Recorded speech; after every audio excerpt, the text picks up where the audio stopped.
bomo sklonili glavo k molitvi. Gospod Bog, rad bi govoril s teboj. Ako pomislim na tvojo neskončnost, se mi zvrti v glavi. Prosim te, prilagodi svojo besedo moji majhnosti, da mi ne poči srce.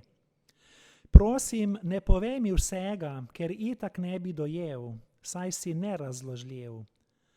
Samo en stavek mi reci, da me ljubiš, in to mi zadostuje. V tem najbolj vidim tvojo dobroto, ki traja na veke. To poteši moje majhno, nemirno srce. Gospod, hvala ti, ker si ves čas dober. Jaz nisem, zato se zavedam, kako nujno te potrebujem. Jezus Kristus, vzornik dobrote, bodi moj učitelj dobrote. Rojen si bil kot poslušni sin, voden kot ponižno jagnje, darovan kot nedolžna ovca, pokopan kot sin človekov, a si od mrtvih vstal kot zmagoviti Božji sin. Zato ti pripada vsa slava, hvala in čast.